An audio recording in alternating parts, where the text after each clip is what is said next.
Assalamualaikum warahmatullahi wabarakatuh. Perkenalkan kami dari kelompok 15. Di video kali ini kami akan mempresentasikan materi tentang tindak pidana suap dalam kerangka hukum pidana ekonomi Indonesia.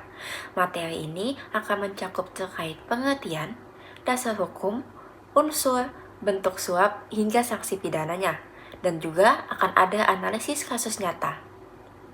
Di video kali ini kami akan membahas terkait 6 topik yang akan dibahas satu persatu. Yang pertama, kami akan membahas apa itu pengertiannya dan ruang lingkup suap, termasuk bedanya dengan gratifikasi. Yang kedua, kami akan membahas terkait dasar hukum yang mengatur suap di Indonesia. Yang ketiga, unsur-unsur yang harus terpenuhi agar suatu perbuatan dikategorikan sebagai suap. Yang keempat, kami akan membahas bentuk-bentuk suap, aktif, pasif, sektor swasta, dan internasional. Kelima, kami akan membahas terkait ancaman sanksi pidananya. Yang keenam, kami akan menutup dengan analisis dua kasus besar, yaitu IKTP dan akil mortal. Suap pada dasarnya adalah sebuah transaksi terlarang antara dua pihak, ada yang menerima dan ada yang memberi, di mana tujuannya adalah mempengaruhi kebijakan atau tindakan pejabat dalam kapasitas jabatannya. Subjek hukumnya ada 3. Yang pertama yaitu pemberi suap, disebut sebagai suap aktif. Yang kedua disebut penerima suap, yaitu suap pasif. Dan yang ketiga yaitu perantara. Objek suap tidak harus uang tunai, bisa juga berupa barang, fasilitas, atau bahkan janji yang akan dipenuhi di kemudian hari. Aspek krusial yang sering terjadi di perdebatan hukum yaitu harus ada niat koruptif atau mens rea. Kedua, ada hubungan dengan jabatan si penerima.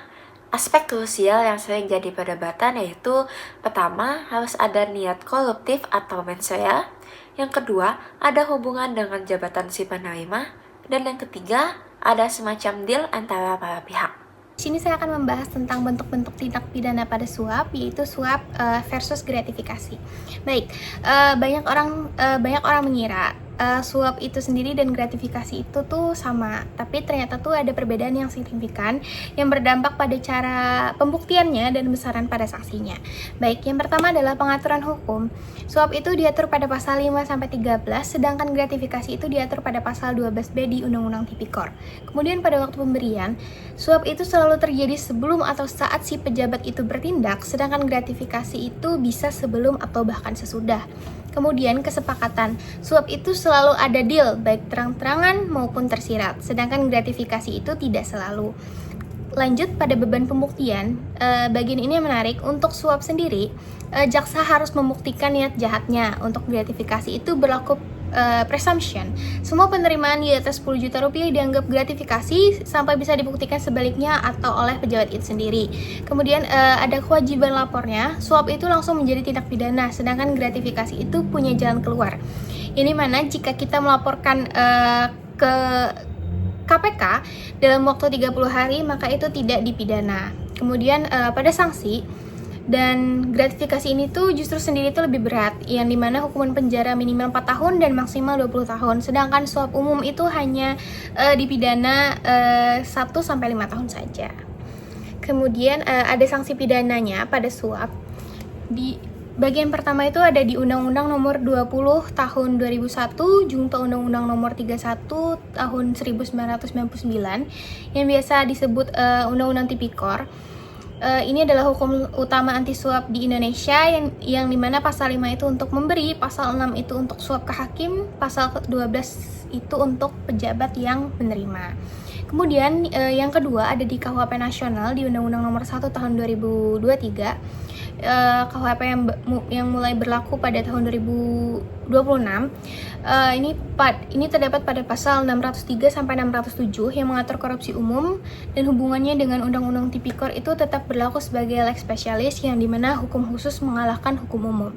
Lanjut, yang terakhir adalah UNCAC atau Konvensi PBB Anti Korupsi yang diratifikasi Indonesia lewat Undang-Undang Nomor 7 Tahun 2006, yang dimana pada intinya mewajibkan Indonesia mengkriminalisasi suap sektor swasta dan mengatur kerjasama internasional untuk pemulihan aset. Sekarang kita masuk ke bagian yang sangat penting, apa saja unsur yang harus terpenuhi agar suatu perbuatan bisa dikategorikan sebagai tindak pidana suap berdasarkan pasal 55 UU nomor 20 tahun 2001. Ada 5 unsur utama yang harus dibuktikan. Pertama, subjek atau pemberi, siapa saja yang bisa menjadi pelaku. Bukan hanya perorangan, setiap orang, korporasi, atau badan hukum, bahkan pihak swasta pun dapat menjadi subjek hukum dalam tindak pidana suap. Kedua, perbuatan, tindakan yang dimaksud bisa berupa memberi, menjanjikan, atau menawarkan sesuatu. Yang penting dicatat, inisiatif datang dari pihak pemberi. Ketiga, objek, apa yang diberikan. Bisa berupa uang atau barang, fasilitas atau jasa, asalkan memiliki nilai ekonomi. Keempat, kepada siapa suap harus ditujukan kepada pegawai negeri, penyelenggara negara, atau dalam konteks pasal 6, kepada hakim maupun advokat. Kelima, dan yang paling krusial, tujuan atau mens rea. Pemberian itu harus dimaksudkan agar pejabat berbuat atau tidak berbuat sesuatu yang tentangan dengan kewajibannya demi menguntungkan si pembeli. Nah, soal mens rea ini perlu kita garis bawahi. Niat koruptif atau jantung dari tindak pidana suap. Jaksa penuntut umum wajib membuktikan bahwa pemberian itu bukan sekadar hadiah biasa, melainkan memang bertujuan mempengaruhi kebijakan atau tindakan pejabat. Tanpa terbuktinya mens rea, perbuatan tersebut hanya bisa dikualifikasikan sebagai gratifikasi biasa, yang belum tentu merupakan tindak pidana. Selanjutnya, bentuk-bentuk tindak pidana suap. Setelah memahami unsur-unsurnya, kita perlu tahu bahwa tindak pidana suap hadir dalam berbagai bentuk. Mari kita bahas satu persatu. Pertama, suap aktif diatur dalam pasal 5 UU nomor 20/2001. Ini adalah suap dari sisi pemberi, seorang memberikan atau menjanjikan sesuatu kepada pejabat agar memenuhi kehendaknya. Contoh sederhananya, seorang pengusaha menyuap pejabat PTSP agar izin usahanya segera diterbitkan. Ancaman pidananya adalah 1 hingga 5 tahun penjara dan denda 50 juta hingga 250 juta. Kedua, suap pasif diatur dalam pasal 12 huruf A sampai B UU nomor 20/2001. Ini kebalikannya. Dilihat dari sisi penerima, pegawai negeri atau penyelenggara negara yang menerima pemberian atau janji terkait jabatannya. Contoh, seorang jaksa yang menerima uang dari tersangka untuk menghentikan penuntut perkara, ancamannya adalah jauh lebih berat, 4 hingga 20 tahun penjara dan denda 200 juta hingga 1 miliar rupiah. Ketiga, suap sektor swasta diatur dalam UU nomor 11/1980 dan KUHP nasional yang baru. Suap ini terjadi di lingkungan bisnis privat antara sesama pegawai swasta atau direksi perusahaan demi keuntungan korporasi. Misalnya, seorang manajer pengadaan yang menerima fee dari vendor agar kontrak senilai miliaran dipilihkan untuknya. Ancaman pidana 1 hingga 5 tahun berdasarkan UU 11/1980 atau mengikuti ketentuan KUHP nasional. Keempat, suap internasional mengacu pada UNCAC dan Konvensi Anti Penyuapan OECD yang adalah pemberian kepada pejabat asing atau pejabat organisasi internasional untuk memenangkan bisnis di luar negeri. Contohnya, perusahaan Indonesia yang menyuap pejabat negara lain agar menang tender proyek infrastruktur di Indonesia ini ditangani melalui Puncak yang telah diratifikasi lewat UU nomor 7 tahun 2006. Selanjutnya saya akan menjelaskan mengenai sanksi pidana dalam tindak pidana suap. Berdasarkan Undang-Undang Nomor 20 Tahun 2001, ancaman pidana diberikan sesuai dengan peran dan kedudukan pelaku. Untuk pemberi dan penerima suap, ancaman pidananya adalah penjara paling singkat 1 tahun dan paling lama adalah 5 tahun dengan denda 250 juta rupiah. Apabila suap diberikan kepada hakim atau advokat, maka ancaman pidananya menjadi lebih berat, yaitu 3-15 tahun penjara karena perbuatan tersebut dapat mengganggu dan independensi proses pengadilan. Sementara itu, bagi pejabat negara yang menerima suap, ancaman pidananya mencapai 20 tahun penjara dan denda hingga 1 miliar rupiah. Selain pidana pokok, pelaku juga dapat dikenai pidana tambahan berupa perampasan aset hasil korupsi, pencabutan hak tertentu, dan larangan menduduki jabatan publik. Hal ini menunjukkan bahwa negara memberikan sanksi yang tegas terhadap praktik suap. Kasus IKTP adalah salah satu kasus korupsi terbesar dalam sejarah di Indonesia. Kerugian negara bahkan mencapai 2,3 triliun rupiah. Terdakwa utamanya adalah Setia Novanto, yaitu Ketua DPR RI pada saat itu, yang mana beliau divonis 15 tahun penjara dengan denda 500 juta rupiah.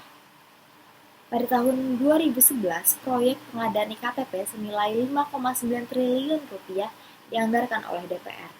Lalu 2012 sampai dengan 2013 dari nilai proyek tersebut sekitar 5-8% atau ratusan miliar rupiah dibagi-bagikan sebagai suap kepada puluhan anggota DPR agar anggaran tersebut disetujui.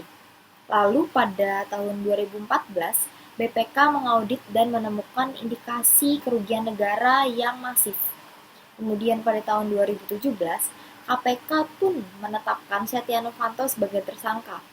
Awalnya sempat ada drama sakit dan kecelakaan untuk menghindari penahanan. Lalu pada tahun 2018, Pengadilan Tipikor menjatuhkan vonis 15 tahun diperkuat oleh Mahkamah Agung. Dari kasus ini, adapun delik yang terbukti adalah pasal 3 junto pasal 18 Undang-Undang Tipikor, yaitu memperkaya diri sendiri atau orang lain secara melawan hukum maupun merugikan keuangan negara. Lalu, pola suapnya pun sistematik. Fee dari vendor proyek didistribusikan lewat perantara ke anggota DPR sebagai syarat restu anggaran. Adapun kasus ini juga menjerat 3 konsorsium perusahaan atau rekanan sebagai pemberi suap. Hal ini membuktikan bahwa korporasi pun bisa dijerat sebagai pelaku aktif. Kalau ditanya, kenapa sih tidak memakai pasal 5 saja? Jawabannya, pasal 3 dipakai karena Novanto sendiri adalah penyelenggara negara yang menyalahgunakan kewenangannya. Hal ini bukan semata-mata sebagai penerima suap biasa saja. Lalu kita lanjut ke slide 10. Jika IKTP merusak lembaga legislatif, kasus Akil Mokhtar merusak lembaga yang seharusnya menjadi benteng terakhir konstitusi, yaitu Mahkamah Konstitusi. Akil Mokhtar adalah Ketua Mahkamah Konstitusi yang ditangkap KPK pada tahun 2013. Ia terbukti menerima suap dari berbagai pihak yang bersengketa dalam perkara pemilihan kepala daerah. Tugasnya ialah satu, sebagai hakim Mahkamah Agung pada saat itu, yang justru dimanfaatkan untuk mendukung keuntungan pribadi. Total suap yang diterima olehnya minimal mencapai 57 miliar rupiah, ditambah 500.000 US dollar dari bupati, wali kota, dan tim sukses pasangan calon. Modus operandinya pun jelas, pemberian dilakukan lewat orang kepercayaan, bukan langsung, agar sulit terlacak. Di ruang kerjanya pun juga ditemukan narkoba. Hal ini memperberat dakwaan sekaligus mempermalukan institusi Mahkamah Konstitusi. Dari kasus ini, adapun delik yang terpenuhi ialah pada pasal 12 huruf C Undang-Undang Nomor 20 Tahun 2001, yaitu menerima suap sebagai hakim. Ini sebenarnya pasal terberat untuk penerima suap dalam sistem peradilan. Ia pun divonis penjara seumur hidup. Hal ini pun termasuk putusan terberat yang pernah dijatuhkan dalam perkara tipikor di Indonesia hingga saat itu. Kasus ini membuktikan bahwa independensi yudisial bisa dikompromikan bahkan di level Ketua Mahkamah Konstitusi sekalipun. Dampaknya, reformasi rekrutmen hakim konstitusi diperketat. Pembeda yang paling mencolok di antara dua kasus ini adalah Akil menggunakan pasal 12 yaitu suap pasif hakim dengan sanksi 4-20 tahun, tapi Mahkamah Agung menjatuhkan seumur hidup karena nilai suapnya yang sangat besar dan jabatannya sebagai Ketua Mahkamah Konstitusi yang merupakan jabatan tertinggi di bidang kehakiman. Upaya pemberantasan suap harus dilakukan melalui pendekatan represif maupun preventif. Dari sisi penegakan hukum, KPK memiliki berbagai instrumen seperti operasi tangkap tangan atau OTT, penyadapan, penelusuran transaksi keuangan melalui PPATK, hingga pemulihan aset yang berasal dari tindak pidana korupsi. Dari sisi regulasi, pemerintah juga terus memperkuat aturan melalui Undang-Undang Tipikor, KUHP Nasional tahun 2023, serta peraturan mengenai gratifikasi dan pertanggungjawaban korporasi. Selain itu, pencegahan dilakukan melalui digitalisasi pelayanan publik atau e-government, penerapan LHKPN bagi pejabat negara, serta penguatan sistem pengendalian internal di instansi pemerintah. Peran masyarakat juga sangat penting, baik melalui pelaporan kepada KPK, pengawasan oleh media massa, maupun pendidikan anti korupsi sejak dini. Sebagai kesimpulan, tindak pidana suap merupakan salah satu tindak pidana korupsi yang sangat berbahaya karena dapat merusak prinsip good governance, melemahkan kepercayaan masyarakat terhadap lembaga negara, serta menghambat pembangunan yang adil dan transparan. Indonesia sebenarnya telah memiliki dasar hukum yang cukup lengkap untuk memberantas suap, mulai dari Undang-Undang Tindak Pidana Korupsi, KUHP Nasional, hingga berbagai konvensi internasional yang telah diratifikasi. Namun demikian, keberhasilan pemberantasan suap tidak hanya bergantung pada aturan hukum yang baik, tetapi juga pada integritas aparat penegak hukum, komitmen penyelenggara negara, serta partisipasi aktif masyarakat dalam mencegah dan melaporkan praktik suap. Oleh karena itu, pemberantasan suap harus dilakukan secara berkelanjutan dan melibatkan seluruh elemen bangsa. Sekian pemaparan dari kelompok kami, terima kasih.